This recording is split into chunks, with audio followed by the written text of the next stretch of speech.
Hello friends, welcome to my channel. तो आज के सेशन में हम लोग डिस्कस करने वाले हैं एडुटेरिया पब्लिकेशन का बिहार स्पेशल जीके, जो कि आपका यह सेट नंबर 3 है। तो यह जो है 2025 का चतुर्थ संस्करण ये बुक निकला है, जो कि आपका BPSC, BSSC, Bihar SI, Bihar शिक्षक भर्ती परीक्षा, बिहार पुलिस एवं बिहार के अन्य सभी प्रतियोगी परीक्षा के लिए बहुत ही उपयोगी है। तो देखिए, इस बुक में टोटल 53 सेट दिए गए हैं। तो अगर आप लोगों ने अभी भी इस बुक को नहीं खरीदा है तो प्लीज़ जल्दी जाकर किसी भी नज़दीकी बुक स्टोर से ख़रीद लें, क्योंकि एग्ज़ाम पॉइंट ऑफ व्यू से यह बुक जो है काफ़ी इंपॉर्टेंट है। तो हम लोग इस वीडियो में बिहार जीके का प्रैक्टिस सेट नंबर 3 को कवर कर रहे हैं, जो कि आपका सारा ऑब्जेक्टिव है। इससे पहले सेट 1 और 2 को पिछले वाले वीडियो में कवर कर चुके हैं, अलग अलग वीडियो में। तो आप हमारे चैनल को विजिट कर सकते हैं, वहाँ से आप प्रैक्टिस सेट को प्राप्त कर सकते हैं, क्योंकि ये जो सेट प्रैक्टिस है वो एग्ज़ाम पॉइंट ऑफ व्यू से काफ़ी इंपॉर्टेंट होने वाला है किसी भी बिहार रिलेटेड एग्ज़ाम में। तो चलिए, सेट नंबर 3 का आपका पहला प्रश्न क्या है कि बिहार के किस भाग से सर्वप्रथम पूरा पाषाणकालिक औजार प्राप्त हुए हैं। तो फटाफट दोस्तों कमेंट में आंसर दीजिए कि किस भाग से सर्वप्रथम पूरा पाषाणकालीन औजार प्राप्त हुए हैं। तो औजार प्राप्त हुए हैं बिहार के दक्षिणी भाग से। तो दक्षिणी भाग यानी ऑप्शन नंबर ए इसका एक का करेक्ट आंसर हो जाएगा। दूसरा नंबर का प्रश्न है कि बिहार को जानने के लिए सर्वाधिक प्राचीन साहित्यिक स्रोत है। तो बिहार को जानने के लिए जो साहित्यिक स्रोत है उसका नाम है अथर्ववेद। अथर्ववेद के द्वारा जो है हम लोग बिहार को जान सकते हैं सर्वाधिक। तो ऑप्शन नंबर बी दूसरा नंबर का प्रश्न का करेक्ट आंसर हो जाएगा। तीसरा नंबर है कि बिंबिसार ने मगध साम्राज्य की राजधानी कहाँ बनाया था। तो बिंबिसार ने मगध साम्राज्य की राजधानी जो है गिरिव्रज में बनाया था। तो गिरिव्रज यानी कि अभी जो है राजगिरी गिरिव्रज जो है इसका राइट आंसर हो जाएगा ऑप्शन नंबर ए। 3 नंबर के प्रश्न का चौथा नंबर का प्रश्न देखिए क्या है कि मौर्यकालीन नगर प्रशासन में कितनी समितियों का सहयोग प्राप्त था।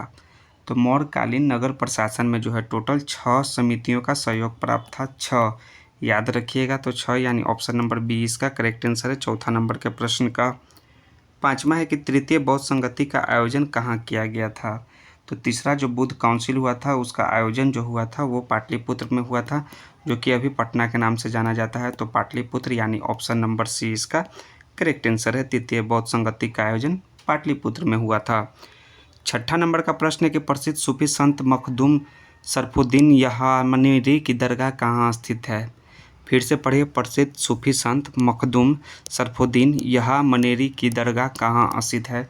तो कहाँ स्थित है दोस्तों, यह स्थित है आपका मनेर में। कहाँ, या बिहार शरीफ में या राजगीर में, या उपयुक्त में से कोई नहीं। तो यह दोस्तों बिहार शरीफ में यह दरगाह स्थित है। तो बिहार शरीफ इसका राइट आंसर हो जाएगा ऑप्शन नंबर ए 6 नंबर का प्रश्न का। सातवां है कि तुगलक काल के समय में बिहार की राजधानी कहाँ थी। तो तुगलक काल के समय में बिहार की राजधानी जो है बिहार शरीफ थी। तो बिहार शरीफ यानी ऑप्शन नंबर बी इसका भी करेक्ट आंसर हो जाएगा बिहार शरीफ। सातवां नंबर का के बाद आठवां नंबर का प्रश्न है कि मिथिला के कर्नाट वंश के शासकों की राजधानी कहाँ थी। तो मिथिला के कर्नाट वंश के शासकों की राजधानी थे सिमरा गाँव। कहाँ, सिमरावगढ़। तो सिमरावगढ़ यानी ऑप्शन नंबर ए इसका राइट आंसर है 8 नंबर के प्रश्न का। यहाँ जो था सिमरावगढ़ जो था कर्नाट वंश के शासकों की राजधानी थी। 9वां नंबर का प्रश्न है कि इब्राहिम लोदी के शासनकाल में बिहार का वह सूबेदार जिसने सुल्तान के विरुद्ध विद्रोह किया उसका नाम है दरिया खान नुहानी, जिन्होंने सुल्तान के विरुद्ध विद्रोह किया था। सो ऑप्शन नंबर सी इसका राइट आंसर है 9 नंबर का प्रश्न का। 10वां नंबर का प्रश्न है कि खिलजी वंश के समय कुछ सिक्के किस क्षेत्र से प्राप्त हुए हैं। तो खिलजी वंश के समय के कुछ सिक्के जो है बिहार के भोजपुर से प्राप्त हुए हैं। तो भोजपुर यानी कि ऑप्शन नंबर इसका करेक्ट आंसर ए हो जाएगा 10 नंबर के प्रश्न का। 11 नंबर का प्रश्न देखिए क्या है, वह प्रथम मुगल सम्राट जिसका राज्याभिषेक बिहार में हुआ, ठीक है। तो वो बिहार में वो प्रथम मुगल सम्राट कौन है, उसका नाम बताइए आप। तो उसका जो करेक्ट आंसर हो जाएगा वो कौन होगा, वो आलमगीर द्वितीय होगा, या फिर शाह आलम द्वितीय, या फिर फर्रुखसियार है। तो उसका जो करेक्ट आंसर है वो है फर्रुखसियार। फर्रुखसियार जो है जिसका राज्याभिषेक बिहार में हुआ था वो प्रथम मुगल सम्राट था। सो ऑप्शन नंबर सी इसका करेक्ट आंसर है 11 नंबर के प्रश्न का। 12 है कि बिहार में सैनिक अभियान आयोजित करने वाला पहला सुल्तान था। तो पहला सुल्तान का नाम है इल्तुतमिश, जिसने बिहार में सैनिक अभियान को आयोजित किया था। तो 12 नंबर का 20 का करेक्ट आंसर हो जाएगा। 13 नंबर का प्रश्न है कि बिहार के किस नवाब ने मुंगेर को राजधानी बनाया था। तो बंगाल के किस नवाब ने, तो बंगाल का नवाब है वो मीर कासिम, जिसने जो है मुंगेर को अपना राजधानी बनाया था। तो ऑप्शन नंबर ए इसका राइट आंसर हो जाएगा मीर कासिम 13 नंबर के प्रश्न का। 14 नंबर का चलिए प्रश्न देखते हैं कि बिहार को अलग राज्य के रूप में स्थापित करने के लिए किस राजनेता का सक्रिय योगदान रहा। तो उस राजनेता का नाम है सच्चिदानंद सिन्हा। तो सच्चिदानंद सिन्हा का उपयुक्त योगदान रहा, सक्रिय योगदान रहा, तो ऑप्शन नंबर इसका बी करेक्ट आंसर है 14 नंबर के प्रश्न का। 15 नंबर का प्रश्न है कि बिहार में व्यक्तिगत सत्याग्रह के पहले सत्याग्रही कौन थे? तो व्यक्तिगत सत्याग्रह के पहले सत्याग्रही थे श्री कृष्ण सिंह। तो कृष्ण सिंह इसका right answer option number C हो जाएगा 15 नंबर के प्रश्न का। 16 है कि बिहार का चर्चित सचिवालय गोलीकांड कब हुआ था? तो बिहार का जो चर्चित जो है सचिवालय गोलीकांड वो 1942 ईस्वी को हुआ था और 11 अगस्त को। तो ऑप्शन नंबर इसका जो राइट आंसर हो जाएगा बी 11 अगस्त 1942। 17 है कि बिहार में 1857 के विद्रोह के नेतृत्वकर्ता कौन थे? तो नेतृत्वकर्ता हैं बाबू कुंवर सिंह, जो कि बिहार के आरा के जगदीशपुर गांव के जो थे वो रहने वाले थे और यहाँ के वो जमींदार थे। सो ऑप्शन नंबर ए इसका 17 का करेक्ट आंसर हो जाएगा। 18 है कि बिहार में हुए नोनिया विद्रोह के दौरान कौन सा जिला प्रभावित हुआ था? ये 4 जिला दिया हुआ है, तो कौन कौन सा जिला प्रभावित हुआ था? तो वो हुआ था आपका सारण जिला प्रभावित हुआ था, वैशाली जिला और पूर्णिया जिला। चंपारण जिला जो है नोनिया विद्रोह के दौरान प्रभावित नहीं हुआ। सो 1, 2 और 4 ऑप्शन नंबर सी 18 नंबर के प्रश्न का करेक्ट आंसर हो जाएगा। 19 नंबर का प्रश्न आपका क्या है कि असहयोग आंदोलन के दौरान हुए नशाबंदी आंदोलन में बिहार का कौन सा क्षेत्र प्रभावित हुआ था? तो बिहार का वो क्षेत्र है आपका शाहाबाद भी, पटना भी और गया भी। ये तीनों नशाबंदी आंदोलन के दौरान ये तीनों क्षेत्र प्रभावित हुआ, यानी उपयुक्त से एक से अधिक। ऑप्शन नंबर डी 19 का करेक्ट आंसर हो जाएगा। 20 नंबर का प्रश्न है कि बिहार में किसान आंदोलन को प्रसारित करने में महत्वपूर्ण योगदान दिया था। तो महत्वपूर्ण योगदान कौन कौन दिए थे? वे स्वामी सहजानंद दिए थे, कार्यानंद शर्मा तथा यदुनंदन शर्मा भी दिए थे और राहुल संकृत्यान, ये तीनों ने किसान आंदोलन को प्रसारित करने में महत्वपूर्ण योगदान दिया, यानी उपयुक्त में से एक से अधिक। ऑप्शन नंबर डी 20 का करेक्ट आंसर हो जाएगा। 21 नंबर का प्रश्न देखिए क्या है। 21 नंबर का प्रश्न देखते हैं कि बिहार में कौमी सेवा दल की स्थापना कब हुई थी? कौमी सेवक दल का स्थापना बिहार में, तो इसका स्थापना हुआ था 27 नवंबर को हुआ था 1921 ईस्वी को, यानी कि ऑप्शन नंबर इसका जो है करेक्ट आंसर ए हो जाएगा। 22 है कि मध्यकालीन बिहार में अंतर्राष्ट्रीय व्यापार का मुख्य केंद्र था। तो अंतर्राष्ट्रीय व्यापार का मध्यकालीन बिहार में मुख्य केंद्र पटना और भागलपुर था। सो ऑप्शन नंबर सी 22 का करेक्ट आंसर हो जाएगा। 23 नंबर का प्रश्न है कि बिहार पहुंचने वाले प्रथम यूरोपीय व्यापारी कौन थे? तो प्रथम यूरोपीय व्यापारी बिहार पहुंचने वाले वो पुर्तगाली थे। तो पुर्तगाली, यानी ऑप्शन नंबर बी 23 का करेक्ट आंसर है। 24 है कि बिहार में होम रूल आंदोलन के अध्यक्ष थे। तो होम रूल आंदोलन के अध्यक्ष कौन थे? वो थे मजहरुल हक, यानी ऑप्शन नंबर ए इसका 24 का राइट आंसर है। 25 नंबर का प्रश्न है आपका कि देशेर कथा यानी देश की बात के लेखक कौन थे? देश की बात के पुस्तक के लेखक कौन है वो बताना है आपका। तो कौन थे वो फटाफट कमेंट में आंसर दीजिए। तो 25 का जो होगा वो होगा सखाराम गणेश देउस्कर, जो है देश की बात के लेखक थे, यानी कि ऑप्शन नंबर सी इसका करेक्ट आंसर है। 26 है कि बिहार प्रांत का गठन कब किया गया था? तो बिहार प्रांत का गठन किया गया था 22 मार्च 1912 ईस्वी को। तो ऑप्शन नंबर ए 26 का करेक्ट आंसर हो जाएगा। 27 है कि बिहार भारतीय संविधान के किस अनुच्छेद के अंतर्गत राज्यपाल द्वारा मुख्यमंत्री की नियुक्ति की जाती है? तो की जाती है अनुच्छेद 164 के अंतर्गत, यानी ऑप्शन नंबर सी इसका राइट आंसर है 27 नंबर के प्रश्न का। 28 नंबर का प्रश्न है कि राज्य का वास्तविक प्रधान निम्न में से कौन होता है? तो होते हैं आपके चीफ मिनिस्टर होते हैं, सीएम होते हैं, यानी ऑप्शन नंबर बी इसका राइट आंसर हो जाएगा मुख्यमंत्री 28 का। 29 नंबर का प्रश्न है कि पंचायती राज संस्थानों में महिलाओं को 50% आरक्षण देने वाला भारत का पहला राज्य कौन सा है? तो भारत का पहला राज्य है उसका नाम है दोस्तों बिहार, जो कि महिलाओं को 50% आरक्षण देने वाला पंचायती राज संस्थानों में पहला राज्य बना है। सो ऑप्शन नंबर डी इसका करेक्ट आंसर है 29 नंबर के प्रश्न का। 30 नंबर का प्रश्न है आपका कि बिहार विधानसभा में अनारक्षित सीटों की संख्या कितनी है? तो अनारक्षित सीटों की संख्या कितनी है दोस्तों? वो है आपका 203। तो ऑप्शन नंबर सी इसका राइट आंसर हो जाएगा 30 नंबर के प्रश्न का सी। 31 है कि स्वतंत्रता पश्चात बिहार में पहला चुनाव कब कराया गया था? तो बिहार में पहला चुनाव जो कराया गया था वो 1952 ईस्वी को कराया गया था। तो 1952 ईस्वी, यानी ऑप्शन नंबर सी इसका राइट आंसर है 31 नंबर के प्रश्न का। 32 नंबर का प्रश्न देखिए क्या है कि बिहार के किस जिले में सोमेश्वर की पहाड़ियाँ स्थित है? तो सोमेश्वर की पहाड़ियाँ किस जिले में है? वो है आपका पश्चिमी चंपारण में स्थित है। तो पश्चिमी चंपारण, यानी ऑप्शन नंबर सी 32 नंबर के प्रश्न का राइट आंसर है। 33 नंबर है आपका कि विधान परिषद में सदस्यों का कार्यकाल कितने वर्षों का होता है?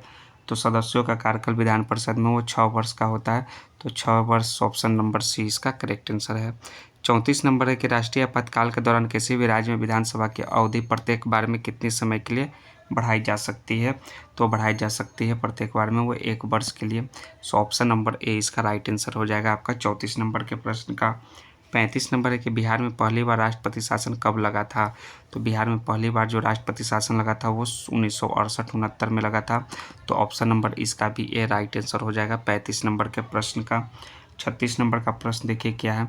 36 है कि 2011 के जनगणना के अनुसार बिहार की ग्रामीण तथा शहरी जनसंख्या का प्रतिशत क्रमशः क्या है? तो बिहार का ग्रामीण जनसंख्या का जो प्रतिशत है वो है आपका 88.7 और शहरी है 11.3%। सो ऑप्शन नंबर बी इसका राइट आंसर है 36 नंबर के प्रश्न का। नेक्स्ट है 37 नंबर का प्रश्न कि 2011 की जनगणना के अनुसार बिहार की जनसंख्या भारत में तीसरे स्थान पर है। तो पहले तथा दूसरे स्थान पर कौन सा राज्य है? तो पहले और दूसरे स्थान पर कौन सा राज्य वो है आपका, पहला पर उत्तर और दूसरा पर महाराष्ट्र। उत्तर प्रदेश और महाराष्ट्र जो है पहले और दूसरे पर है, और तीसरे पर जो है वो कौन सा है, बिहार राज्य है जनगणना के अनुसार जनसंख्या में। 38 है कि बिहार का पहला दूरदर्शन केंद्र कहाँ स्थापित किया गया था? तो बिहार का पहला दूरदर्शन केंद्र मुजफ्फरपुर में स्थापित किया गया था। तो 38 का बी इसका करेक्ट आंसर हो जाएगा। 39 है कि बिहार का प्रथम चीनी मिल मढ़ौरा यानी सारण की स्थापना वर्ष की गई थी। तो स्थापना किस वर्ष किया गया था? वो किया गया था 1904 ईस्वी में बिहार के प्रथम चीनी मिल मढ़ौरा की स्थापना। ऑप्शन नंबर ए 39 का राइट आंसर है। 40 है कि बिहार का कौन सा जिला जो है पड़ोसी देश नेपाल के साथ सीमा साझा नहीं करता है? तो 40 नंबर का प्रश्न का जो है आपका सीमा साझा नहीं करता है वह आपका पूर्णिया है और सीवर है। पश्चिम चंपारण तो साझा करता है, तो ये आपका पहला जो है पश्चिम चंपारण होगा नहीं। तो उपयुक्त में से एक से अधिक, ऑप्शन नंबर डी इसका राइट आंसर हो जाएगा 40 का। 41 है कि बिहार के किस क्षेत्र में धारवाड़ चट्टान पाए जाते हैं?